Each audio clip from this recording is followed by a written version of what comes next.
ನಮಸ್ಕಾರ. ನಾನು ನಿಮ್ಮ ಪ್ರೀತಿಯ ಶರಣಯ್ಯ ಭಂಡಾರಿ ಮಠ.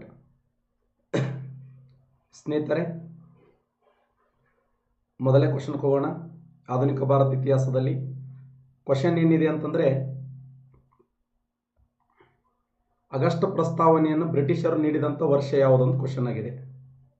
ಆಗಸ್ಟ್ ಪ್ರಸ್ತಾವನೆಯನ್ನು ಬ್ರಿಟಿಷರು ನೀಡಿದಂಥ ವರ್ಷ ಇದು KS 1999ರಲ್ಲಿ ಕೇಳಿದಂಥ ಪ್ರಶ್ನೆ. ಎಸ್,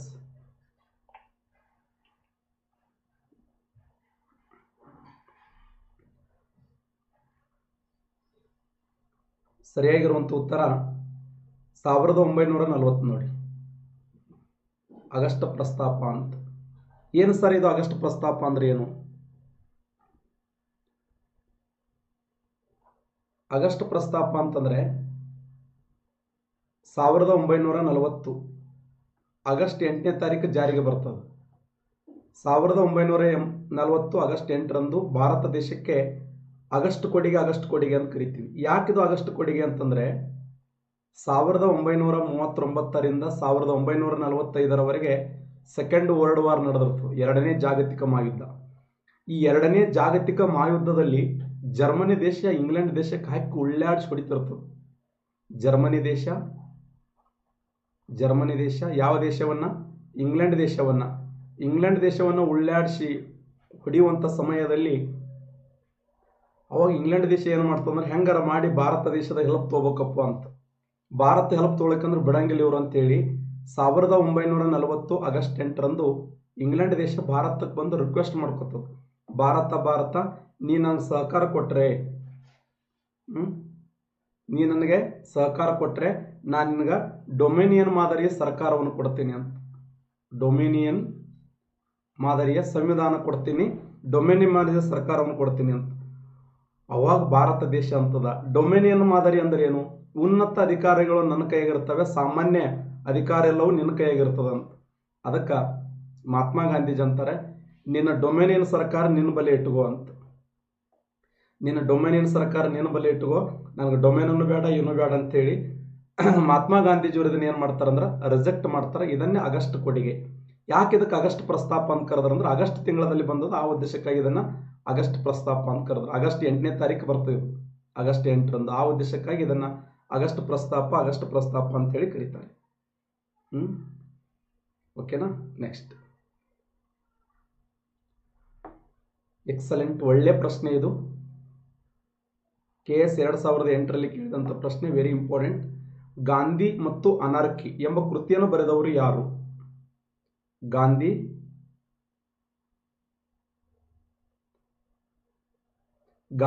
ಮತ್ತು ಅನಾರ್ಕಿ ಎಂಬ ಕೃತಿಯನ್ನು ಬರೆದವರು ಯಾರು? ಗಾಂಧಿ ಅನಾರ್ಕಿ ಎಂಬ ಕೃತಿಯನ್ನು ರಚನೆ ಮಾಡಿದವರು ನಂಬೂದ್ರಿ ಪಾದ್ರಿ ಅವರು, ಮೊಹಮ್ಮದ್ ಅಲಿ ಜಿನ್ನಾ ಅವರು, ಸುಭಾಷ್ ಚಂದ್ರ ಬೋಸ್ ಅವರು, C. ಶಂಕರ್ ನಾಯರ್ ಅವರು.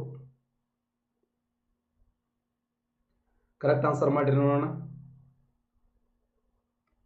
ನೋಡಿ, ಗಾಂಧಿ ಮತ್ತು ಅನಾರ್ಕಿ ಎಂಬ ಕೃತಿಯನ್ನು ರಚನೆ ಮಾಡಿದವರು ಯಾರಂತ ಕ್ವಶನ್ ಆಗಿದೆ.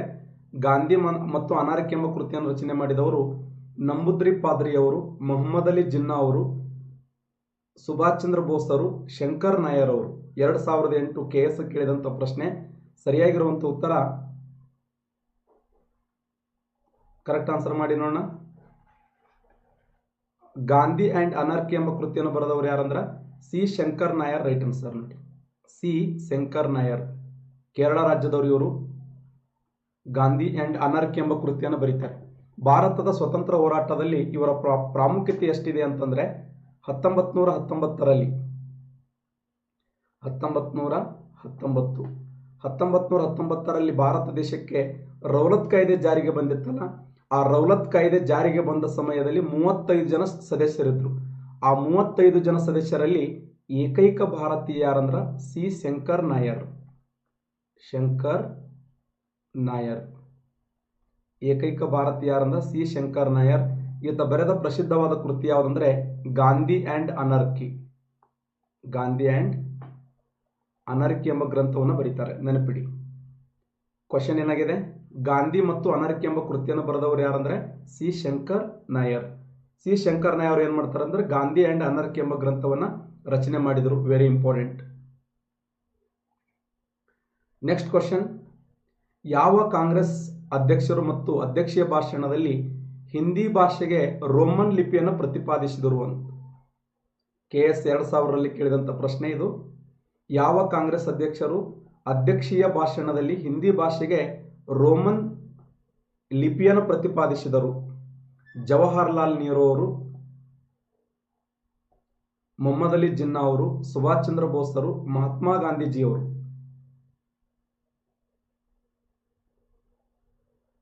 ಯಾವ ಕಾಂಗ್ರೆಸ್ ಅಧ್ಯಕ್ಷರು ತಮ್ಮ ಅಧ್ಯಕ್ಷೀಯ ಭಾಷಣದಲ್ಲಿ, ನೋಡಿ ಕ್ವಶನ್ ಹೆಂಗಿದೆ,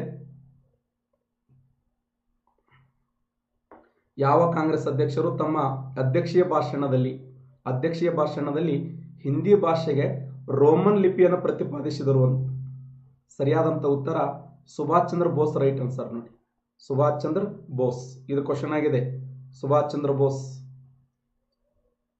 ಸರಿಯಾದಂಥ ಉತ್ತರ. ಯಾವ ಕಾಂಗ್ರೆಸ್ ಅಧ್ಯಕ್ಷರು ತಮ್ಮ ಅಧ್ಯಕ್ಷೀಯ ಭಾಷಣದಲ್ಲಿ ಹಿಂದಿ ಭಾಷೆಗೆ ರೋಮನ್ ಲಿಪಿಯನ್ನು ಪ್ರತಿಪಾದಿಸಿದರು ಅಂದರೆ 1938.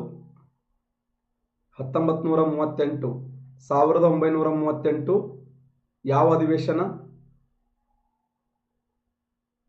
ಹರಿಪುರ ಕಾಂಗ್ರೆಸ್ ಅಧಿವೇಶನ. ಹರಿಪುರ ಕಾಂಗ್ರೆಸ್ ಅಧಿವೇಶನ. ಈ ಹರಿಪುರ ಕಾಂಗ್ರೆಸ್ ಅಧಿವೇಶನ 1938ರಲ್ಲಿ ಸುಭಾಷ್ ಚಂದ್ರ ಬೋಸರು ಯಾವ ಭಾಷೆ ಅಂತಂದ್ರೆ, ಈ ಒಂದು ಯಾವ ಭಾಷೆ ಇದು? ಹಿಂದಿ ಭಾಷೆಗೆ ರೋಮನ್ ಲಿಪಿಯನ್ನು ಪ್ರತಿಪಾದಿಸಿದರು. ಹಿಂದಿ ಭಾಷೆಗೆ ರೋಮನ್ ಲಿಪಿಯನ್ನು ಪ್ರತಿಪಾದಿಸಿದಂಥ ಒಬ್ಬ ದೇಶದ ಶ್ರೇಷ್ಠ ನಾಯಕ ಯಾರು ಅಂತಂದ್ರೆ ಅದು ಸುಭಾಷ್ ಚಂದ್ರ ಬೋಸ್ ಅವರು. 1938ರ ಹರಿಪುರ ಕಾಂಗ್ರೆಸ್ ಅಧಿವೇಶನ ಅಂತೇಳಿ ಗುರುತಿಸ್ತೀವಿ. ಹರಿಪುರ ಕಾಂಗ್ರೆಸ್ ಅಧಿವೇಶನ. ನೆಕ್ಸ್ಟ್ ಕ್ವಶನ್, ಇದು ಕೂಡ ಗ್ರೂಪ್ ಸಿ 2018ರಲ್ಲಿ ಕೇಳಿದಂಥ ಪ್ರಶ್ನೆ. ಗ್ರೂಪ್ ಸಿ 2018ರಲ್ಲಿ ಕೇಳಿದಂಥ ಪ್ರಶ್ನೆ ಇದು. ಅಸಹಕಾರ ಚಳವಳಿ ಅವಧಿಯಲ್ಲಿ ವಿದೇಶಿ ಬಟ್ಟೆಗಳನ್ನ ಸುಡುವಿಕೆಯನ್ನ ಅವು ಜಡತ್ಯಾಜ್ಯ ಎಂಬುದಾಗಿ ಪರಿಗಣಿಸಿ ಕರೆ ನೀಡಿದವರು ಯಾರು?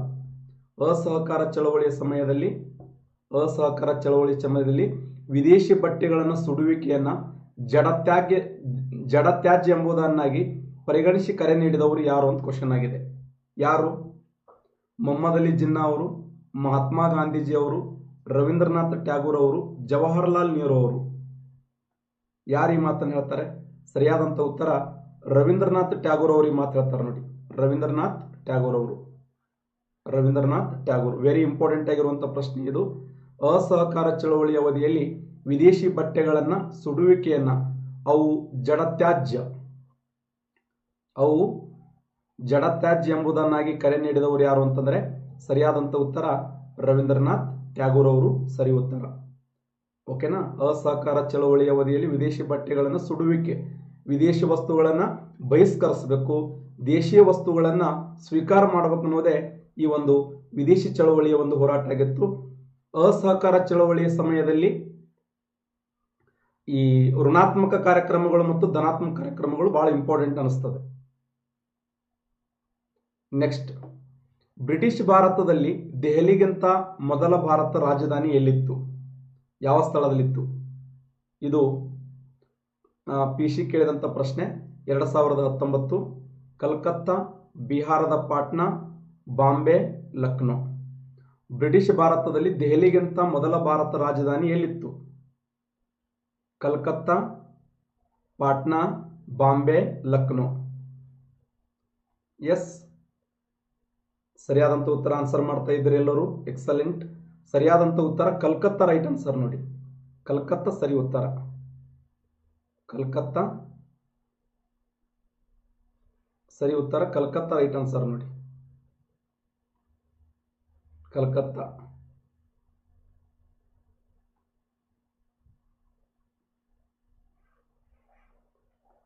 ಯಾಕೆ ಕಲ್ಕತ್ತಾ ಅಂತಂದ್ರೆ 1911ರಲ್ಲಿ ಅವರು ಕಲ್ಕತ್ತಾದಿಂದ ದೆಹಲಿಗೆ ರಾಜಧಾನಿ ವರ್ಗಾವಣೆ ಮಾಡ್ತಾರೆ. ಕಲ್ಕತ್ತಾದಿಂದ ದೆಹಲಿಗೆ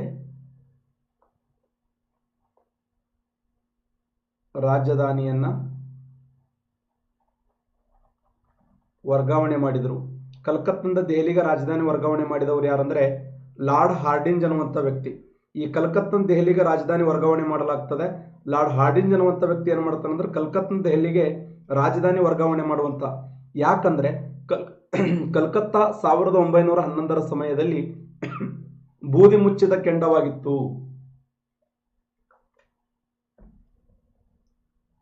1911ರ ಸಮಯದಲ್ಲಿ ಏನಾಗಿತ್ತಂದ್ರೆ ಬೂದಿ ಮುಚ್ಚಿದ ಕೆಂಡವಾಗಿತ್ತು.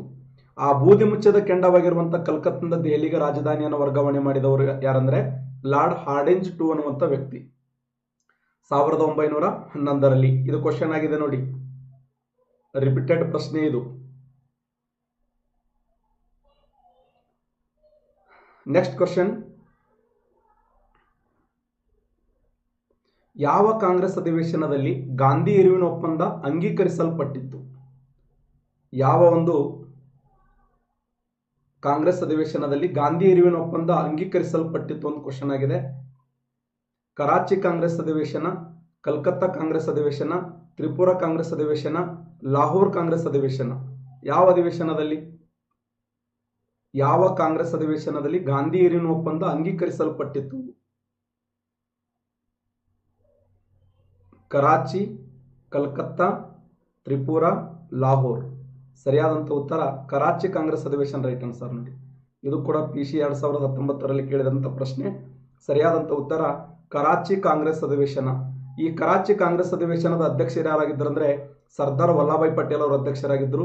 ಈ ಕರಾಚಿ ಕಾಂಗ್ರೆಸ್ ಅಧಿವೇಶನದಲ್ಲಿ ಮಹಾತ್ಮ ಗಾಂಧೀಜಿಯವರಿಗೆ ಕಪ್ಪು ಬಟ್ಟೆಯನ್ನು ಪ್ರದರ್ಶನ ಮಾಡಲಾಯಿತು. 1931ರಲ್ಲಿ ಕರಾಚಿ ಕಾಂಗ್ರೆಸ್ ಅಧಿವೇಶನ.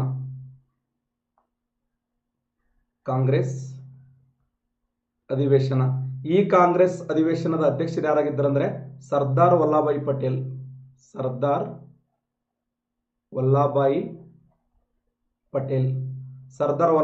ಅವರು ಏನಾಗಿದ್ರು ಅಂದ್ರೆ ಅಧ್ಯಕ್ಷರಾಗಿದ್ರು. ಈ ಒಂದು ಸಂದರ್ಭದಲ್ಲಿ ಸರ್ದಾರ್ ವಲ್ಲಭಾಯ್ ಪಟೇಲ್ ಅವರು ಏನು ಮಂಡಿಸ್ತಾರಂದ್ರೆ ಮೂಲಭೂತ ಹಕ್ಕುಗಳನ್ನು ಮಂಡಿಸ್ತಾರೆ ನೋಡಿ. ಮೂಲಭೂತ ಹಕ್ಕುಗಳು. ಈ ಮೂಲಭೂತ ಹಕ್ಕುಗಳನ್ನು ಯಾವ ಒಂದು ಅಧಿವೇಶನದಲ್ಲಿ ಮಂಡಿಸಲಾಯಿತು ಅಂದ್ರೆ ರಾವಿ ನದಿಯ ಏನು ಪಾಕಿಸ್ತಾನದ ಕರಾಚಿ ಕಾಂಗ್ರೆಸ್ ಅಧಿವೇಶನ ಸಿಂಧು ನದಿಯ ದಂಡೆಯ ಮೇಲೆ ಕರಾಚಿ ಕಾಂಗ್ರೆಸ್ ಅಧಿವೇಶನ ಅಧ್ಯಕ್ಷರಾದವರು ಸರ್ದಾರ್ ವಲ್ಲಭಾಯ್ ಪಟೇಲ್ ಅವರು. ಮೂಲಭೂತ ಹಕ್ಕುಗಳನ್ನು ಮಂಡಿಸಲಾಯಿತು. ಈ ಅಧಿವೇಶನದಲ್ಲಿ ಮೂಲಭೂತ ಹಕ್ಕುಗಳನ್ನು ಮಂಡಿಸಲಾಗ್ತದೆ. ಎರಡನೇ ಪಾಯಿಂಟ್ ಏನು ಅಂತಂದ್ರೆ ಇದೇ ಅಧಿವೇಶನದಲ್ಲಿ ಮಹಾತ್ಮ ಗಾಂಧೀಜಿಯವರಿಗೆ ಕಪ್ಪು ಬಟ್ಟೆಯನ್ನು ಪ್ರದರ್ಶನ ಮಾಡಲಾಯಿತು ಅಂತ. ಕಪ್ಪು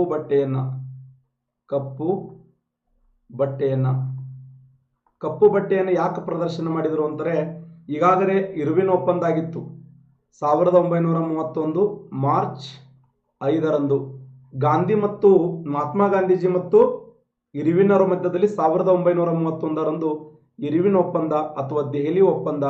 ಆ ದೆಹಲಿ ಒಪ್ಪಂದದಲ್ಲಿ ಗಾಂಧೀಜಿಯವರು ಏನು ಹೇಳಿದ್ದಾರೆ ಅಂದ್ರೆ ಇಲ್ಲ, ಸ್ವತಂತ್ರ ಹೋರಾಟಗಾರರನ್ನ ಕೈ ಬಿಡಬೇಕು, ಸ್ವತಂತ್ರ ಹೋರಾಟಗಾರರನ್ನ ಜೈಲಿನಿಂದ ಹೊರಗೆ ಬಿಡಬೇಕು ಅಂತೇಳಿ ಗಾಂಧೀಜಿಯವರು ಪ್ರತಿಪಾದನೆ ಮಾಡ್ತಾರ ಸ್ನೇಹಿತರೆ. ಆದರೂ ಕೂಡ ಇರುವಿನ ಏನ್ ಮಾಡ್ತಾನಂತಂದ್ರೆ ಇಲ್ಲಿ ಭಗತ್ ಸಿಂಗ್, ರಾಜಗುರು, ಸುಖದೇವರನ್ನ ಗಲ್ಲಿಗೇರಿಸಲಾಗ್ತದೆ. ಭಾರತ ಪಾಕಿಸ್ತಾನದ ಗಡಿಯಲ್ಲಿರುವಂತಹ ಹುಸೈನವಾಲ ಎಂಬ ಸ್ಥಳದಲ್ಲಿ ಅವರಿಗೆ ಅಂತ್ಯ ಸಂಸ್ಕಾರ ಮಾಡಲಾಗ್ತದೆ. ಆ ಒಂದು ಸಿಟ್ಟಿನಿಂದ ದೇಶದ ಯುವಕರು ಏನ್ ಮಾಡ್ತಾರಂದ್ರೆ ಗಾಂಧೀಜಿಯವರು ಭಗತ್ ಸಿಂಗ್, ರಾಜಗುರು, ಸುಖದೇವರನ್ನ ಉಳಿಸಬಹುದಿತ್ತಲ್ಲ, ಯಾಕೆ ಅವ್ರನ್ನ ಕೊಂದರು ಅನ್ನುವಂಥ ಉದ್ದೇಶಕ್ಕಾಗಿ ಸಾಕಷ್ಟು ಇಲ್ಲಿ ಮಹಾತ್ಮ ಗಾಂಧೀಜಿ ವಿರುದ್ಧ ಕಪ್ಪು ಬಟ್ಟೆಯನ್ನು ಪ್ರದರ್ಶನ ಮಾಡಲಾಗ್ತದೆ ಅಂತ ಅಧ್ಯಯನ ಮಾಡ್ತೀವಿ. ಇನ್ನ ಇದೇ ಒಂದು ಕರಾಚಿ ಕಾಂಗ್ರೆಸ್ ಅಧಿವೇಶನದಲ್ಲಿ ಕರಾಚಿ ಕಾಂಗ್ರೆಸ್ ಅಧಿವೇಶನದಲ್ಲಿ ಯಾವ ಒಂದು ಒಪ್ಪಂದಕ್ಕೆ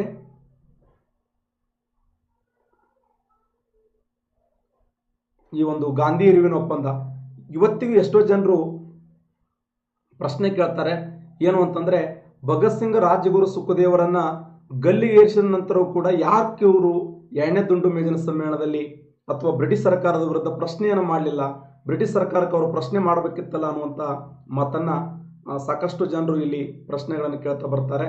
ಅದೇನೇ ಇರಲಿ, ಒಟ್ಟಾರೆಯಾಗಿ ಭಾರತ ದೇಶದ ಇತಿಹಾಸದಲ್ಲಿ ಮಹಾತ್ಮ ಗಾಂಧೀಜಿ ಅವರಿಗೆ ಇದೊಂದು ಕಪ್ಪು ಚುಕ್ಕಿ ಅಂತ ಹೇಳಿ ನಾವು ಕರಿತೀವಿ. ಇನ್ನ FDA 1997ರಲ್ಲಿ ಕೇಳಿದಂಥ ಪ್ರಶ್ನೆ ಇದು. ಯಾವ ಕಾರಣಕ್ಕಾಗಿ ಗಾಂಧೀಜಿಯವರು ಚಂಪಾರಣ್ಯ ಸತ್ಯಾಗ್ರಹವನ್ನು ಪ್ರಾರಂಭಿಸಿದರು? ಯಾವ ಕಾರಣಕ್ಕಾಗಿ ಗಾಂಧೀಜಿಯವರು ಚಂಪಾರಣ್ಯ ಸತ್ಯಾಗ್ರಹವನ್ನು ಆರಂಭಿಸಿದರು? ರೌಲತ್ ಕಾಯ್ದೆ ವಿರುದ್ಧ ಪ್ರತಿಭಟನೆ ತೋರಿಸಲು, ಜಾಲಿಯನ್ ವಾಲಾಬಾಗ್ ಕಗ್ಗೊಲೆ ವಿರುದ್ಧ ಪ್ರತಿಭಟಿಸಲು, ಜನರಲ್ಲಿ ದೇಶಭಕ್ತಿಯನ್ನು ಮೂಡಿಸಲು, ಜಮೀನ್ದಾರ ಹಿಂಸೆಯ ವಿರುದ್ಧ ಪ್ರತಿಭಟನೆ ತೋರಿಸಲು. Very important question. 1997ರಲ್ಲಿ ಕೇಳಿದಂಥ ಪ್ರಶ್ನೆ. ಕರೆಕ್ಟ್ ಆನ್ಸರ್ ಮಾಡಿ. ಯಾವ ಕಾರಣಕ್ಕಾಗಿ ಗಾಂಧೀಜಿಯವರು ಚಂಪಾರಣ್ಯ ಸತ್ಯಾಗ್ರಹವನ್ನು ಪ್ರಾರಂಭಿಸಿದರು? ಕರೆಕ್ಟ್ ಆನ್ಸರ್ ಮಾಡಿ. ರೌಲತ್ ಕಾಯ್ದೆ ವಿರುದ್ಧ ಪ್ರತಿಭಟನೆ ತೋರಿಸಲು, ಜಾಲಿಯನ್ ವಾಲಾಬಾಗ್ ಕಗ್ಗೊಲೆಯ ವಿರುದ್ಧ ಪ್ರತಿಭಟಿಸಲು, ಜನರಲ್ಲಿ ದೇಶಭಕ್ತಿಯನ್ನು ಮೂಡಿಸಲು, ಜಮೀನ್ದಾರರ ಹಿಂಸೆಯ ವಿರುದ್ಧ ಪ್ರತಿಭಟಿಸಲು. ಎಕ್ಸಲೆಂಟ್. ಡಿ ಕರೆಕ್ಟ್ ಆನ್ಸರ್ ಮಾಡ್ತಾ ಇದ್ದೀರಿ. ಸರಿಯಾದಂಥ ಉತ್ತರ ಡಿ ರೈಟ್ ಆನ್ಸರ್ ನೋಡಿ. ಡಿ ಸರಿಯಾಗಿರುವಂಥ ಉತ್ತರ. ಜಮೀನ್ದಾರರ ಹಿಂಸೆಯ ವಿರುದ್ಧ ಅಂದರೆ ಗಾಂಧೀಜಿಯವರು ಭಾರತ ದೇಶದಲ್ಲಿ ಮಾಡಿರ್ತಕ್ಕಂಥ 3 ಪ್ರಧಾನವಾದಂಥ ಚಳವಳಿಗಳು ಅಂದರೆ 1917ರಲ್ಲಿ ಚಂಪಾರಣ್ಯ ಸತ್ಯಾಗ್ರಹ, ಇನ್ನು 1918ರಲ್ಲಿ ಅಹಮದಾಬಾದ್ ಹತ್ತಿಗಿರಣಿ ಹೋರಾಟ, ಇನ್ನು 1918ರಲ್ಲಿ ಖೇಡಾ ಸತ್ಯಾಗ್ರಹ ಅಂತ ಕರಿತೀವಿ. ಖೇಡಾ ಸತ್ಯಾಗ್ರಹ. ಗಾಂಧೀಜಿಯವರು ಈ ಚಂಪಾರಣ್ಯ ಎಲ್ಲಿರೋದಂದ್ರೆ ಬಿಹಾರ್ ರಾಜ್ಯದಲ್ಲಿ ಇದೆ. ಬಿಹಾರ್ ರಾಜ್ಯದಲ್ಲಿ ಚಂಪಾರಣ್ಯ ಗಾಂಧೀಜಿ ಮಾಡಿದಂಥ ಮೊದಲ ಚಳವಳಿ ನೋಡಿ. ಭಾರತ ದೇಶದ ಸ್ವತಂತ್ರ ಹೋರಾಟದಲ್ಲಿ ಗಾಂಧೀಜಿಯವರು ಮಾಡಿರ್ತಕ್ಕಂಥ ಮೊಟ್ಟ ಮೊದಲ ಚಳವಳಿ ಅಂದ್ರೆ ಚಂಪಾರಣ್ಯ. ಯಾರ ಪರವಾಗಿ ಹೋರಾಟವನ್ನು ಮಾಡ್ತಾರಂದ್ರೆ ಬಿಹಾರ್ ರಾಜ್ಯದ ರೈತರ ಪರವಾಗಿ, ನೀಲಿ ಬೆಳೆಗಾರ ಪರವಾಗಿ ಹೋರಾಟ ಮಾಡ್ತಾರೆ. ಬ್ರಿಟಿಷ್ ಸರ್ಕಾರದ ವಿರುದ್ಧ ಹೋರಾಟವನ್ನು ಮಾಡ್ತಾರೆ. ಬ್ರಿಟಿಷ್ ಸರ್ಕಾರದ ವಿರುದ್ಧ ಅಂದ್ರೆ ಆ ಬ್ರಿಟಿಷ್ ಸರ್ಕಾರ ಆ ಭಾಗದ ರೈತರಿಗೆ ಏನಂತಂದ್ರೆ ನೀವು ನೀಲಿ ಬೆಳೆಯನ್ನು ಬೆಳಿಬೇಕು ಅಂತ. ರೈತರಂತಾರ ಆಗಲ್ಲಲ್ಲಿ ಸ್ವಚ್ಛ ನಾವು ಬೆಳೆಯಂಗಿಲ್ಲ ಅಂತ ಅವರು ಬೆಳೀರಿ ಅಂತ ಅವರು. ಯಾಕೆ ಅವ್ರು ಬೆಳೀತಿದ್ರು ಅಂತಂದ್ರೆ ಭಾರತ ದೇಶದ ಆ ನೀಲಿ ಬಟ್ಟೆ ಇದೆಯಲ್ಲ ಅಂತಾರಾಷ್ಟ್ರೀಯ ಮಾರುಕಟ್ಟೆಯಲ್ಲಿ ಅತ್ಯಂತ ಹೆಚ್ಚು ಬೇಡಿಕೆ ಇತ್ತು. ಅಷ್ಟೇ ಅಲ್ಲದೆ ಭಾರತ ದೇಶದಲ್ಲಿ ಅತ್ಯಂತ ಕಡಿಮೆ ವೆಚ್ಚದಲ್ಲಿ ಈ ನೀಲಿ ಬೆಳೆ ಸಿಗ್ತಾ ಇತ್ತು. ಇದರಿಂದ ಭಾರತೀಯರಿಗೆ ಏನ್ ಲಾಸ್ ಇತ್ತು ಅಂತಂದ್ರೆ ಅತ್ಯಂತ ಕಡಿಮೆ ದರದಲ್ಲಿ ಅವ್ರಿಗೆ ಕೊಡ್ಬೇಕಲ್ಲ. ಈ ನೀಲಿ ಬೆಳೆಯನ್ನ ಬೆಳೆಯೋದರಿಂದ ಪದೇ ನೀಲಿ ಬೆಳೆಯೋದ್ರಿಂದ ಭಾರತದ ಈ ಫಲವತ್ತತೆ ಇದೆಯಲ್ಲ, ಭೂಮಿಯ ಫಲವತ್ತತೆ ನಾಶವಾಗುತ್ತದೆ. ಭೂಮಿಯ ಫಲವತ್ತತೆ ನಾಶ ಆಗ್ತದೆ ಅಂತ ಹೇಳಿ ನಮ್ಮ ರೈತರು ಏನ್ ಮಾಡ್ತಾರೆ ಅಂದ್ರೆ ಈ ತೀನ್ ಕತಾಯಿ ಪದ್ಧತಿ ವಿರುದ್ಧ ಹೋರಾಟವನ್ನು ಮಾಡ್ತಾರೆ. ಆ ಸಮಯದಲ್ಲಿ ಗಾಂಧೀಜಿಯವರನ್ನ ಕರಿಬೇಕು ಅಂತ ಹೇಳಿ ರಾಜಕುಮಾರ್ ಶುಕ್ಲ ಅವರಿಗೆ ಹೇಳಿದಂತ ವಿದ್ಯಾರ್ಥಿ ಯಾರಂದ್ರೆ ಗಣೇಶ ಅನ್ನುವಂಥ ವಿದ್ಯಾರ್ಥಿ. ಆ ಗಣೇಶ ವಿದ್ಯಾರ್ಥಿ ಏನ್ ಮಾಡ್ತಾನಂದ್ರೆ ರಾಜಕುಮಾರ್ ಶುಕ್ಲ ಅವ್ರಿಗೆ ಹೇಳ್ತಾರೆ, ಇಲ್ಲ ಒಬ್ಬ ಮಹಾನ್ ವ್ಯಕ್ತಿ ಇದ್ದಾನೆ, ಆ ವ್ಯಕ್ತಿ ಬಂದ್ರೆ ಗ್ಯಾರಂಟಿ ಇಲ್ಲಿ ನಾವು ಸಕ್ಸಸ್ ಆಗ್ತೀವಿ ಅಂದಾಗ ಆ ರಾಜಕುಮಾರ್ ಶುಕ್ಲ ಅನ್ನುವಂಥ ವ್ಯಕ್ತಿ ಏನ್ ಮಾಡ್ತಾರಂದ್ರೆ ಗಾಂಧೀಜಿ ಅವರಿಗೆ ಕರೆ ಕೊಟ್ಟರು ಅಂತ. ಹಾಗಾದ್ರೆ ಚಂಪಾರಣ್ಯ ಸತ್ಯಾಗ್ರಹಕ್ಕೆ ಗಾಂಧೀಜಿ ಅವರಿಗೆ ಕರೆ ಕೊಟ್ಟಂತ ನಾಯಕ ಯಾರು ಅಂತ ಕ್ವಶನ್ ಕೇಳಿದ್ದಾರೆ. ರಾಜಕುಮಾರ್ ಶುಕ್ಲ ಏನ್ ಮಾಡ್ತಾರಂದ್ರೆ ಗಾಂಧೀಜಿಯವರೇ ನೀವು ಹೋರಾಟಕ್ಕೆ ಬಂದ್ರೆ ಹೋರಾಟ ಸಕ್ಸಸ್ ಆತಂದಾಗ ಬಡದಾಡಿ ಗಾಂಧೀಜಿಯವರು ಸಬರಮತಿ ಆಶ್ರಮದಿಂದ ಉತ್ತರ ಪ್ರದೇಶ ಬಿಹಾರ್ ರಾಜ್ಯದ ಚಂಪಾರಣ್ಯಕ್ಕೆ ಬರ್ತಾರೆ. ಆ ಚಂಪಾರಣ್ಯಕ್ಕೆ ಬರುವುದರ ಮೂಲಕ ಹೋರಾಟ ಮಾಡ್ತಾರೆ. ಹೋರಾಟ ಸಕ್ಸಸ್ ಆಗ್ತಾ ಸ್ನೇಹಿತರೆ. ಈ ಸಮಯದಲ್ಲಿ ಗಾಂಧೀಜಿಯವರು ಭಾರತ ದೇಶದಲ್ಲಿ ಮಾಡಿದಂತ ಮೊಟ್ಟ ಮೊದಲ ಹೋರಾಟ ಅಂತ ಕರಿತೀವಿ. ಹಾಗಾದ್ರೆ ಗಾಂಧೀಜಿಯವರು ಈ ಸಮಯದಲ್ಲಿ ಕೊಟ್ಟಂತ ಬಿರುದು ಏನಂದ್ರೆ ಗಾಂಧಿ ಬಾಬಾ ಅನ್ನುವಂಥ ಬಿರುದು. ಗಾಂಧಿ ಬಾಬಾ ಅಂತ ಕರೆದರು. ಈ ಒಂದು ಸಮ್ಮೇಳನದಲ್ಲಿ ಈ ಒಂದು ಹೋರಾಟ ಸಕ್ಸಸ್ ಆದಾಗ ಇಲ್ಲಿ ಗಾಂಧಿ ಬಾಬಾ ಅಂತ ಹೇಳಿ ಕರೆಯಲಾಯಿತು. ನೆನಪಿಡಿ, ಯಾವ ಒಂದು ಹೋರಾಟದಲ್ಲಿ ಗಾಂಧಿ ಬಾಬಾ ಅಂತ ಕರೆಯಲಾಯಿತು ಅಂದ್ರೆ ಅದು ಚಂಪಾರಣ್ಯ ಸತ್ಯಾಗ್ರಹ. ಇನ್ನು ಅಹಮದಾಬಾದ್ ಹತ್ತಿಗಿರಣಿ ಹೋರಾಟ ಇದು ಗಾಂಧೀಜಿ ಕೈಗೊಂಡಂತ ಮೊದಲ ಉಪವಾಸ ಸತ್ಯಾಗ್ರಹ ಅಂತ ಹೇಳಿ ಕರಿತೀವಿ. Next question. ಇವರಲ್ಲಿ ಯಾರು ಆಗಸ್ಟ್ 9, 1942 ಮುಂಜಾನೆ ಬ್ರಿಟಿಷರೇ ಭಾರತವನ್ನು ಬಿಟ್ಟು ತೊಲಗಿ ಚಳವಳಿಗೆ ಚಾಲನೆ ಕೊಟ್ಟರು ಅಂತ ಕ್ವಶನ್ ಇಲ್ಲಾಗಿದೆ ಅಂದ್ರೆ FD 2009ರಲ್ಲಿ ಕೇಳಿದಂಥ ಪ್ರಶ್ನೆ ಇದು. Very important question. ಏನು ಕ್ವಶನ್ ಅಂದ್ರೆ ಇವರಲ್ಲಿ ಯಾರು ಆಗಸ್ಟ್ 9, 1942 ಆಗಸ್ಟ್ 9, 1942 ಮುಂಜಾನೆ ಬ್ರಿಟಿಷರೇ ಭಾರತವನ್ನು ಬಿಟ್ಟು ತೊಲಗಿ ಚಳವಳಿಗೆ ಚಾಲನೆ ಕೊಟ್ಟರು? ಸರೋಜಿನಿ ನಾಯ್ಡು, ಅರುಣಾ ಅಸಾಫ್ ಅಲಿ ಅವರು, ರೇಣುಕಾ ರಾಯ್ ಚೌಧರಿ ಅವರು, ಇಂದಿರಾ ಪ್ರಿಯದರ್ಶಿನಿ ಅವರು. ಯಾರು ಈ ಮಾತನ್ನು ಹೇಳಿದರು? ಇವರಲ್ಲಿ ಯಾರು ಆಗಸ್ಟ್ 9ರಂದು, ಎಂಥ ಅದ್ಭುತವಾದ ಪ್ರಶ್ನೆ ಇದೆ ನೋಡಿ. ಆಗಸ್ಟ್ 9ರಂದು ಮುಂಜಾನೆ ಬ್ರಿಟಿಷರೇ ಭಾರತವನ್ನು ಬಿಟ್ಟು ತೊಲಗಿ ಚಳವಳಿಗೆ ಚಾಲನೆ ಕೊಟ್ಟರು ಅಂತ. ಸರೋಜಿನಿ ನಾಯ್ಡು, ಅರುಣಾ ಅಸಾಫ್ ಅಲಿ, ರೇಣುಕಾ ರಾಯ್ ಚೌಧರಿ, ಇಂದಿರಾ ಪ್ರಿಯದರ್ಶಿನಿ. ಸರಿಯಾಗಿರುವಂಥ ಉತ್ತರ right answer Aruna Asaf Ali. Right answer ನೋಡಿ, ಅರುಣಾ ಅಸಾಫ್ ಅಲಿ. ಭಾರತ ದೇಶದ ವೃದ್ಧ ಮಹಿಳಾ ಪಿತಾಮಹ ಯಾರು ಅಂತಂದ್ರೆ ಅರುಣಾ ಅಸಾಫ್ ಅಲಿ ಅವರು. ಭಾರತ ದೇಶದ ವೃದ್ಧ ಪಿತಾಮಹ ಅಂದ್ರೆ ದಾದಾಬಾಯಿ ನವರೋಜಿ ಅವರು. ಕರ್ನಾಟಕದ ವೃದ್ಧ ಪಿತಾಮಹ ಅಂತಂದ್ರೆ ಸರ್ ಎಂ ವಿಶ್ವೇಶ್ವರಯ್ಯ ಅವರು. ಹಾಗೆ ಈ ಭಾರತ ದೇಶದ ಮಹಿಳಾ ವೃದ್ಧ ಪಿತಾಮಹ ಯಾರು ಅಂತಂದ್ರೆ ಅದು ಅರುಣಾ ಅಸಾಫ್ ಅಲಿ ಅವರು. ಸರಿಯಾದಂತ ಉತ್ತರ ಅರುಣಾ ಅಸಾಫ್ ಅಲಿ ಅವರು. ಇವರಲ್ಲಿ ಯಾರು ಆಗಸ್ಟ್ 9, 1942 ಮುಂಜಾನೆ ಬ್ರಿಟಿಷರೇ ಭಾರತವನ್ನು ಬಿಟ್ಟು ತೊಲಗಿ ಎಂಬ ಚಳವಳಿಗೆ ಚಾಲನೆ ಕೊಟ್ಟರು ಅಂದ್ರೆ ಅದು ಅರುಣಾ ಅಸಾಫ್ ಅಲಿ ಅವರು. ನಿಮ್ಗೆ ಗೊತ್ತಿರಲಿ, 1942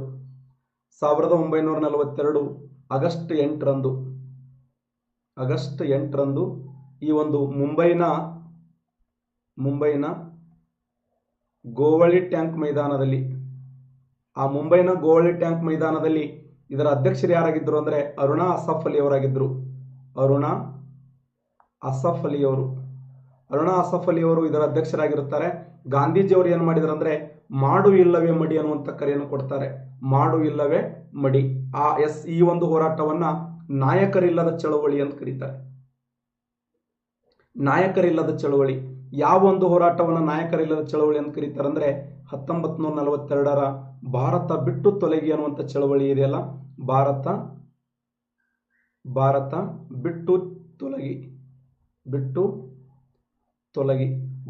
ಬಿಟ್ಟು ತೊಲಗಿ ಎಂಬ ಚಳವಳಿಯನ್ನ ಏನಂತ ಕರೀತಾರೆ ಅಂದ್ರೆ ಇದನ್ನ ನಾಯಕರಿಲ್ಲದ ಹೋರಾಟ ಅಂತೇಳಿ ಕರೀತಾರೆ. ಯಾಕೆ ಅಂತಂದ್ರೆ ಮಹಾತ್ಮ ಗಾಂಧೀಜಿಯವರನ್ನ ಆಗಸ್ಟ್ 8ನೇ ತಾರೀಕು ರಾತ್ರಿ ಬಂದು ಅಮಾತ್ ಪೊಲೀಸರು ಎತ್ಕೊಂಡು ಹೋಗಿ ಜೈಲಿಗೆ ಒಕ್ಕಟ್ಬಿಟ್ರು. ಬಿಡ್ರಲೇ ನಮ್ಮ PGಗೆ ಯಾಕೆ ಕರ್ಕೊಂಡು ಹೊಂಟ್ರಿ, ನಾವು ಸ್ವಲ್ಪ ಹೋರಾಟ ಮಾಡ್ತೇನೆ ಅಂತ ಗಾಂಧಿ. ಏನೇನು ಮಾರ ಸುಮ್ಮನೆ ನಡಿ, ನೀ ಇಲ್ಲಿದ್ರ ಈ ದೇಶ ತುಂಬೆಲ್ಲ ಒತ್ತು ಊರಿತದ ಅಂತೇಳಿ ಅಮಾತ್ ರಾತ್ರಿ 5 ಮಂದಿ ಪೊಲೀಸರು ಯಾರಿಗೆ ಗೊತ್ತಿಲ್ಲದಂಗ ಒಂದು ಕೌದ್ಯಾಗ ಹೊಚ್ಕೊಂಡು ಹೋಗಿ ಒಕ್ಕಟ್ಬಿಟ್ರು ಗಾಂಧಿಗೆ. ಅವಾಗ ಜನರಂದ್ರು ಗಾಂಧಿ ಎಕಡೆ ಹೋದ ಅಂತ. ಗಾಂಧಿ ಜೈಲ್ನಾಗ ಹೊತ್ತೊಂಡದಾಗ ದೇಶದ ಜನತೆ ಒಂದು ಉಗ್ರ ರೂಪದ ಹೋರಾಟಕ್ಕೆ ಮುಂದಾಗ್ತಾರೆ. ಇಂಥ ಸಮಯದಲ್ಲಿ ಅರುಣಾ ಅಸಾಫ್ ಅಲಿ ಅವರು ಏನು ಕರೆ ಕೊಡ್ತಾರಂದ್ರೆ ಭಾರತ ಬಿಟ್ಟು ತೊಲಗಿ ಎನ್ನುವಂತ ಕರೆಯನ್ನು ಕೊಟ್ಟರು. ಭಾರತದ ಸ್ವತಂತ್ರ ಹೋರಾಟದಲ್ಲಿ ಭಾರತ ಬಿಟ್ಟು ತೊಲಗಿ ಎಂಬ ಒಂದು ಘೋಷಣೆಯನ್ನು ಕೂಗಿದವರು ಯಾರು ಅಂತಂದ್ರೆ ಅದು ಅರುಣಾ ಅಸಾಫ್ ಅಲಿ ಅವರು. ಇದನ್ನು ನಾಯಕರಿಲ್ಲದ ಹೋರಾಟ ಅಂತ ಕರೀತಾರೆ. ಆದಾಗ್ಯೂ ಕೂಡ ಜಯಪ್ರಕಾಶ್ ನಾರಾಯಣ ಅವರು ಕೂಡ ಇದರ ಮುಂದಾಳತ್ವ ವಹಿಸಿಕೊಂಡಿರ್ತಾರೆ. ಅರುಣಾ ಅಸಾಫ್ ಅಲಿ ಅವರು ಕೂಡ ಇದರ ಒಂದು ಮುಂದಾಳತ್ವ ವಹಿಸಿಕೊಂಡಿರ್ತಾರೆ. ಬಟ್ ಅಷ್ಟೊಂದು ಸಕ್ಸಸ್ ಆಗಲ್ಲ ಸ್ನೇಹಿತರೆ. ಇಂಥ ಸಮಯದಲ್ಲಿ ಭಾರತ ದೇಶದಲ್ಲಿ ಸ್ವತಂತ್ರ ಸಾರಿಕೊಂಡ ಮೊದಲ ಹಳ್ಳಿ ಅಂದ್ರೆ ಈಸೂರು. ನೋಡಿ, ಇದು ಕ್ವಶನ್ ಆಗಿದೆ. ಈಸೂರು ಕೊಟ್ಟರು ಈಸೂರು ಬಿಡವೆವು ಘೋಷವಾಕ್ಯ. ಈಸೂರು ಕೊಟ್ಟರು ಈಸೂರು ಬಿಡವು ಎಂಬ ಘೋಷವಾಕ್ಯದೊಂದಿಗೆ ಈ ಹೋರಾಟ ಇಡೀ ಭಾರತ ದೇಶದಲ್ಲಿ ಸ್ವತಂತ್ರ ಸಾರಿಕೊಂಡಂತ ಕರ್ನಾಟಕ ರಾಜ್ಯದ ಹೆಮ್ಮೆಯ ಶಿವಮೊಗ್ಗ ಜಿಲ್ಲೆ ಶಿಕಾರಿಪುರ ತಾಲೂಕಿನ ಈಸೂರು ಇಡೀ ದೇಶದಲ್ಲಿ ಸ್ವತಂತ್ರ ಸಾರಿಕೊಂಡಂತ ಮೊಟ್ಟ ಮೊದಲ ಹಳ್ಳಿ ಅಂತ ಹೇಳಿ ಗುರುತಿಸ್ತೀವಿ. ಈ ನೆಕ್ಸ್ಟ್ ಕ್ವಶನ್ SD 1991ರಲ್ಲಿ ಕೇಳಿದಂತ ಪ್ರಶ್ನೆ. ಏನು ಕ್ವಶನ್ ಅಂದ್ರೆ ದೇಶ ಬಂಧು ಎಂದು ಯಾರನ್ನು ಕರೆಯುತ್ತಿದ್ದರು ಅಂತ. 1991 SD ಕೇಳಿದಂತ ಪ್ರಶ್ನೆ. ರಾಜಗೋಪಾಲಾಚಾರಿ, CR ದಾಸರು, ಜಯಪ್ರಕಾಶ್ ನಾರಾಯಣ ಅವರು, CF ಆಂಡ್ರೋಸ್ ಅವರು ಯಾರನ್ನು ಕರೀತಿದ್ರು? ಕರೆಕ್ಟ್ ಆನ್ಸರ್ ಮಾಡಿ. ದೇಶ ಬಂಧು ಎಂದು ಯಾರನ್ನು ಕರೆಯುತ್ತಿದ್ದರು? SDA 1991ರಲ್ಲಿ ಕೇಳಿದಂತ ಪ್ರಶ್ನೆ. ದೇಶ ಬಂಧು ರಾಜಗೋಪಾಲಾಚಾರಿ ಅವರು, CR ದಾಸರು, ಜಯಪ್ರಕಾಶ್ ನಾರಾಯಣ ಅವರು, CF ಆಂಡ್ರೋಸ್ ಅವರು. ಸರಿಯಾದಂತ ಉತ್ತರ CR ದಾಸ್. ನೋಡಿ, CR ದಾಸನನ್ನ ಭಾರತ ದೇಶದಲ್ಲಿ ದೇಶ ಬಂಧು ಅಂತ ಕರೀತಿದ್ರು. ದೇಶ ಬಂಧು. ಯಾರನ್ನ ದೇಶ ಬಂಧು ಎಂದು ಕರೆಯುತ್ತಿದ್ದರಂದ್ರ CR ದಾಸ್. CR ದಾಸರು ಈ ದೇಶ ಕಂಡ ಅಪರೂಪದ ಸ್ವತಂತ್ರ ಹೋರಾಟಗಾರ. ಇವರು 1922 ಬಿಹಾರದ ಗಯಾ ಕಾಂಗ್ರೆಸ್ ಅಧಿವೇಶನದ ಅಧ್ಯಕ್ಷರಾಗಿರುತ್ತಾರೆ. ಆ ಬಿಹಾರದ ಗಯಾ ಕಾಂಗ್ರೆಸ್ ಅಧಿವೇಶನದಲ್ಲಿ ಅಧ್ಯಕ್ಷರಾಗಿ ಹೋರಾಟವನ್ನು ಮಾಡುವಂತ ಸಮಯದಲ್ಲಿ ಅವರು ಹೇಳ್ತಾರೆ, ಇದು ನನ್ನ ಕೊನೆಯ ಕಾಂಗ್ರೆಸ್ ಅಧಿವೇಶನ, ನಾನು ಮುಂದೆ ಬೇರೆ ಪಕ್ಷವನ್ನು ಸ್ಥಾಪನೆ ಮಾಡ್ತೇನೆ ಅಂತ ಹೇಳಿ ಮೋತಿಲಾಲ್ ನೆಹರು ಅವರು, ಜವಾಹರ್ಲಾಲ್ ನೆಹರು ಅವರ ತಂದೆಯಾಗಿರುವಂತಹ ಮೋತಿಲಾಲ್ ನೆಹರು ಅವರು ಮತ್ತೆ ಯಾರು CR ದಾಸರು ಮತ್ತು ವಿಠಲ್ ಭಾಯ್ ಪಟೇಲರು ಏನ್ ಮಾಡ್ತಾರೆ ಅಂದ್ರೆ ಕಾಂಗ್ರೆಸ್ ಪಕ್ಷವನ್ನು ಬಿಟ್ಟು 1923ರಲ್ಲಿ ಸ್ವರಾಜ್ಯ ಪಕ್ಷವನ್ನು ಸ್ಥಾಪನೆ ಮಾಡಿದ್ರಂತ. ಸ್ವರಾಜ್ಯ ಪಕ್ಷವನ್ನು ಸ್ಥಾಪನೆ ಮಾಡಿದಂತ ನಾಯಕರು ಯಾರಂದ್ರೆ CR ದಾಸರು ಅಂತ ಕರಿತೀವಿ. CR ದಾಸರು, ಮೋತಿಲಾಲ್ ನೆಹರು ಅವರು ಮತ್ತು ವಿಠ್ಠಲಭಾಯಿ ಪಟೇಲ್ ಅವರು ಅಂತೇಳಿ ಕರೆಯಲ್ಪಡ್ತೀವಿ. ಹಾಗಾದರೆ ಯಾರನ್ನ ಭಾರತ ದೇಶದಲ್ಲಿ ದೇಶಬಂಧು ಎಂದು ಕರೆಯುತ್ತಿದ್ದರಂದ್ರೆ ಸರಿಯಾದಂಥ ಉತ್ತರ C R Das. C R Das, Chittaranjan Das ಅವರನ್ನ ಏನಂತ ಕರೀತಿದ್ರು ಅಂತಂದ್ರೆ ಸಿ ಆರ್ ದಾಸ್ ಅವರನ್ನ ಏನಂತ ಕರೀತಿದ್ರು? ದೇಶಬಂಧು ಎಂದು ಕರೆಯುತ್ತಿದ್ದರು. ನೆಕ್ಸ್ಟ್ ಕ್ವಶನ್, ದ್ವಿರಾಷ್ಟ್ರ ಸಿದ್ಧಾಂತವನ್ನು ನೀಡಿದವರು ಯಾರು? ದ್ವಿರಾಷ್ಟ್ರ ಸಿದ್ಧಾಂತವನ್ನು ನೀಡಿದವರು B.Ed 2012ರಲ್ಲಿ ಕೇಳಿದಂಥ ಪ್ರಶ್ನೆ ಇದು. ದ್ವಿರಾಷ್ಟ್ರ ಸಿದ್ಧಾಂತವನ್ನು ನೀಡಿದವರು ಮಹಾತ್ಮ ಗಾಂಧೀಜಿಯವರು, ಮೊಹಮ್ಮದ್ ಅಲಿ ಜಿನ್ನಾ ಅವರು, ಪಂಡಿತ್ ಜವಾಹರ್ಲಾಲ್ ನೆಹರು ಅವರು, ಬ್ರಿಟಿಷರು. Very important. ದ್ವಿರಾಷ್ಟ್ರ ಸಿದ್ಧಾಂತವನ್ನು ನೀಡಿದವರು ಯಾರು ಅಂತ ಕ್ವಶನ್ ಆಗಿದೆ. ಮಹಾತ್ಮ ಗಾಂಧೀಜಿಯವರು, ಮೊಹಮ್ಮದ್ ಅಲಿ ಜಿನ್ನಾ ಅವರು, ಪಂಡಿತ್ ಜವಾಹರ್ಲಾಲ್ ನೆಹರು ಅವರು, ಬ್ರಿಟಿಷರು. ಸರಿಯಾಗಿರುವಂಥ ಉತ್ತರ ಮೊಹಮ್ಮದ್ ಅಲಿ ಜಿನ್ನಾ. ರೈಟ್ ಆನ್ಸರ್ ನೋಡಿ, ಮೊಹಮ್ಮದ್ ಅಲಿ ಜಿನ್ನಾ. ಮೊಹಮ್ಮದ್ ಅಲಿ ಜಿನ್ನಾ ಅವರನ್ನ ದ್ವಿರಾಷ್ಟ್ರ ಸಿದ್ಧಾಂತದ ಪಿತಾಮಹ ಅಂತ ಕರೀತಾರೆ. ಅಂದ್ರೆ ಭಾರತ ಹಾಗೂ ಪಾಕಿಸ್ತಾನಕ್ಕೆ ಸಪರೇಟ್ ಆಗಿರುವಂತ ರಾಷ್ಟ್ರವನ್ನು ಸೃಷ್ಟಿ ಮಾಡುವಂತ ಪ್ರಯತ್ನಕ್ಕೆ ಮುಂದಾದಂತ ವ್ಯಕ್ತಿ ಯಾರಂದ್ರೆ ಮೊಹಮ್ಮದ್ ಅಲಿ ಜಿನ್ನಾ ಅಲ್ಲ. ಅದಕ್ಕೆ ಮೊಹಮ್ಮದ್ ಅಲಿ ಜಿನ್ನಾ ಅವರನ್ನ ಏನ್ ಕರೀತಾರೆ ಅಂದ್ರ ದ್ವಿರಾಷ್ಟ್ರ ಸಿದ್ಧಾಂತವನ್ನ. ಎಲ್ಲಿ ದ್ವಿರಾಷ್ಟ್ರ ಸಿದ್ಧಾಂತ ಕಲ್ಪನೆಯನ್ನ ಮೊಟ್ಟ ಮೊದಲ ಬಾರಿಗೆ 1932ರಲ್ಲಿ ಮೊಹಮ್ಮದ್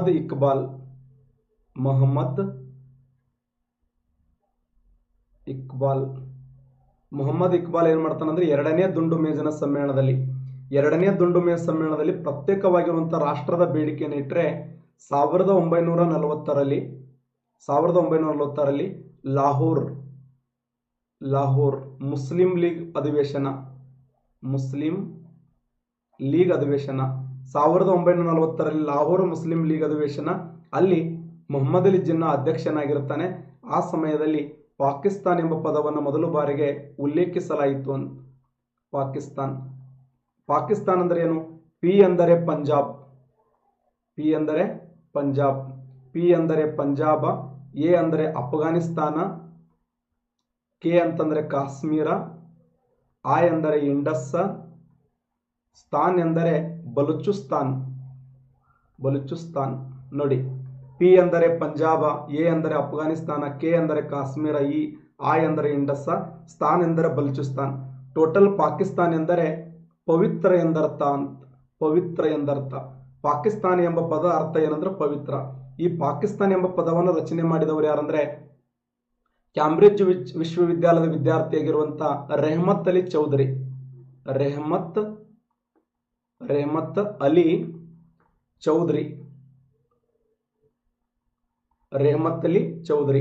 ನೋಡಿ, ಪಾಕಿಸ್ತಾನ ಎಂಬ ಪದವನ್ನು ಮೊದಲ ಬಾರಿಗೆ ಇದನ್ನು ರಚನೆ ಮಾಡಿದಂತ ವಿದ್ಯಾರ್ಥಿ ಅಂದ್ರೆ ಕ್ಯಾಂಬ್ರಿಡ್ಜ್ ವಿಶ್ವವಿದ್ಯಾಲಯದ ವಿದ್ಯಾರ್ಥಿಯಾಗಿರುವಂತ ರೆಹಮತ್ ಅಲಿ ಚೌಧರಿ ಏನ್ ಮಾಡ್ತಾನಂದ್ರೆ ಪಾಕಿಸ್ತಾನ ಎಂಬ ಪದವನ್ನು ಹೇಳ್ತಾನೆ. ಪಿ ಅಂದರೆ ಪಂಜಾಬ, ಎ ಅಂದರೆ ಅಫ್ಘಾನಿಸ್ತಾನ, ಕೆ ಅಂದರೆ ಕಾಶ್ಮೀರ, ಆ ಎಂದರೆ ಇಂಡಸ್, ಸ್ಥಾನ್ ಎಂದರೆ ಬಲೂಚಿಸ್ತಾನ್. ಟೋಟಲ್ ಪಾಕಿಸ್ತಾನ್ ಎಂದರೆ ಪವಿತ್ರ ಎಂದರ್ಥ. ನೆನಪಿಡಿ. 1932ರಲ್ಲಿ ಮೊಹಮ್ಮದ್ ಇಕ್ಬಾಲ್ ಎಲ್ಲಿ ಮೊಟ್ಟ ಮೊದಲ ಬಾರಿಗೆ ಮೊಹಮ್ಮದ್ ಇಕ್ಬಾಲ್ ಈ 1932ರ ಎರಡನೇ ದುಂಡು ಮೇಜಿನ ಸಮ್ಮೇಳನದಲ್ಲಿ ಪ್ರತ್ಯೇಕ ಪಾಕಿಸ್ತಾನದ ಬೇಡಿಕೆ, ಇದು ಕ್ವಶನ್ ಆಗಿದೆ. ಎರಡನೇ ದುಂಡು ಮೇಜಿನ ಸಮ್ಮೇಳನದಲ್ಲಿ ಪಾಲ್ಗೊಂಡಿರತಕ್ಕಂಥ ಉರ್ದು ಕವಿ ಯಾರಂದ್ರೆ ಮೊಹಮ್ಮದ್ ಇಕ್ಬಾಲ್. ಇದೇ ಮೊಹಮ್ಮದ್ ಇಕ್ಬಾಲ ನಮ್ಮ ಭಾರತ ದೇಶದ ಕುರಿತು ಸಾಕಷ್ಟು ಪದ್ಯಗಳನ್ನು ಬರೀತಾನೆ. ಸಾರೆ ಜಹಾಂ ಸೆ ಅಚ್ಚಾ ಹಿಂದೂಸ್ತಾ ಹಮಾರಾ ಸಾರೆ ಜಹಾಂ ಸೆ ಅಚ್ಚಾ. ಹಿಂದೂಸ್ತಾನವನ್ನು ಕುರಿತು, ಭಾರತವನ್ನು ಕುರಿತು ತನ್ನ ಪದ್ಯದಲ್ಲಿ ಭಾರತವನ್ನು ಹೊಗಳಿದಂತ ಮೊಹಮ್ಮದ್ ಇಕ್ಬಾಲ 1932ರ ಎರಡನೇ ದುಂಡು ಮೇಜಿನ ಸಮ್ಮೇಳನದಲ್ಲಿ ಪ್ರತ್ಯೇಕವಾಗಿರುವಂತಹ ರಾಷ್ಟ್ರದ ಬೇಡಿಕೆ ನೀಡ್ತಾನೆ. ಇನ್ನ ಮೊಹಮ್ಮದ್ ಅಲಿ ಜಿನ್ನಾ ಏನ್ ಮಾಡಿದ ಅಂತಂದ್ರೆ ನಮ್ಮ ಭಾರತ ದೇಶದಲ್ಲಿ ಪ್ರತ್ಯೇಕವಾಗಿರುವಂತ ಈ ಒಂದು ರಾಷ್ಟ್ರೀಯ ಸಿದ್ಧಾಂತವನ್ನು ಮಂಡಿಸಿದ. ಅದೇ ಕ್ವಶನ್ ಆಗಿದೆ ನೋಡಿ. ದ್ವಿರಾಷ್ಟ್ರ ಸಿದ್ಧಾಂತವನ್ನು ಮಂಡಿಸಿದವರು ಯಾರಂದ್ರೆ ಇಲ್ಲಿ ಮೊಹಮ್ಮದ್ ಅಲಿ ಜಿನ್ನಾ. ಒಂದು ವೇಳೆ ಇಲ್ಲಿ ಆಪ್ಷನ್ಸ್ ದಲ್ಲಿ ಮೊಹಮ್ಮದ್ ಅಲಿ ಜಿನ್ನಾದ ಬದಲಾಗಿ ಮೊಹಮ್ಮದ್ ಇಕ್ಬಾಲ್ ಬಂದ್ರು ಕೂಡ ಓಕೆ, ಮೊಹಮ್ಮದ್ ಇಕ್ಬಾಲ್ ಕೂಡ ಓಕೆ. ಕ್ವಶನ್ ಕೇಳ್ತಾನೆ ಮೊಹಮ್ಮದ್ ಇಕ್ಬಾಲ್. UPSC ಕೇಳಿದಂತ ಪ್ರಶ್ನೆ ಇದು. 2008 IAS ಕೇಳಿದಂತ ಪ್ರಶ್ನೆ ಏನು ಕೇಳಿದ್ದ ಅಂತಂದ್ರೆ ಈ ಕೆಳಗಿನ ಯಾರು ನೈಟ್ಹುಡ್ ಪದವಿಯನ್ನು ತಿರಸ್ಕರಿಸಿ ಭಾರತದ ಕಾರ್ಯದರ್ಶಿ ಸಮಿತಿಯಲ್ಲಿ ಸ್ಥಾನ ಹೊಂದುವುದನ್ನು ತಿರಸ್ಕಾರ ಮಾಡಿದರು ಅಂತ ಕ್ವಶನ್ ಆಗಿದೆ. ಈ ಕೆಳಗಿನ ಯಾರು ನೈಟ್ಹುಡ್ ಪದವಿಯನ್ನು ತಿರಸ್ಕರಿಸಿದರು? ಭಾರತದ ಕಾರ್ಯದರ್ಶಿ ಸಮಿತಿಯಲ್ಲಿ ಸ್ಥಾನವನ್ನು ಹೊಂದುವುದನ್ನು ತಿರಸ್ಕರಿಸಿದರು.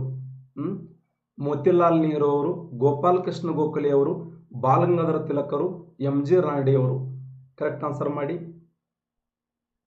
ಸರಿಯಾದಂಥ ಉತ್ತರ ಮಹಾರಾಷ್ಟ್ರದ ಕಪ್ಪು ವಜ್ರ ಎನಿಸಿಕೊಂಡಿರತಕ್ಕಂಥ ಗೋಪಾಲ್ ಕೃಷ್ಣ ಗೋಖಲೆ ಅವರು ನೋಡಿ. ಮಹಾತ್ಮ ಗಾಂಧೀಜಿಯವರ ರಾಜಕೀಯ ಗುರು. ಮಹಾತ್ಮ ಗಾಂಧೀಜಿಯವರ ರಾಜಕೀಯ ಗುರು ಅಷ್ಟೇ ಅಲ್ಲದೆ ಇವರಿಗೆ ಇನ್ನೊಂದು ವಿಶೇಷ ಬಿರುದಿತ್ತು. ಏನು ಅಂತಂದರೆ ಇವರನ್ನು ಮಹಾರಾಷ್ಟ್ರದ ಕಪ್ಪು ವಜ್ರ ಅಂತ ಕರೀತಾರೆ. ಇವರನ್ನು ಮಹಾರಾಷ್ಟ್ರದ ಕಪ್ಪು ವಜ್ರ ಅಂತ ಕರೆದವರು ಯಾರು ಅಂತಂದರೆ ಬಾಲಗಂಗಾಧರ ತಿಲಕ್. ಸರಿಯಾದಂಥ ಉತ್ತರ ಬಾಲಗಂಗಾಧರ ತಿಲಕ ಸರಿ ಉತ್ತರ.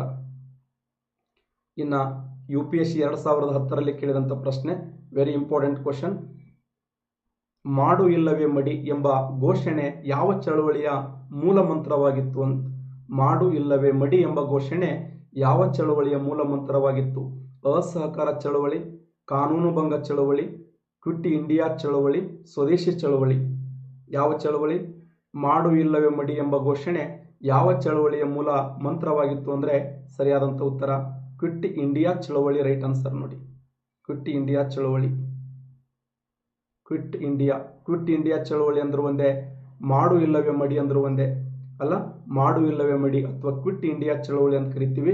ಈ ಒಂದು ಚಳವಳಿಯ ಘೋಷವಾಕ್ಯ ಏನಾಗಿತ್ತಂದರೆ ಮಾಡು ಇಲ್ಲವೇ ಮಡಿ, ಡೂ ಆರ್ ಡೈ. ಇದು ಮಹಾತ್ಮ ಗಾಂಧೀಜಿಯವರ ಪ್ರಸಿದ್ಧವಾಗಿರುವಂಥ ಘೋಷಣೆ ಅಂತೇಳಿ ಕರಿತೀವಿ. ಸ್ನೇಹಿತರೆ, ಇಲ್ಲಿಗೆ ನನ್ನ ಕ್ಲಾಸನ್ನು ಮುಗಿಸ್ತಾ ಇದ್ದೇನೆ. ಧನ್ಯವಾದಗಳು. ಸರಿಸುಮಾರು 2000ಕ್ಕಿಂತ ಹೆಚ್ಚು ವಿದ್ಯಾರ್ಥಿಗಳು ಇವತ್ತಿನ ಕ್ಲಾಸಿಗೆ ಅಟೆಂಡ್ ಆಗಿದ್ದರೆ ಇದು ವಿಶೇಷವಾಗಿ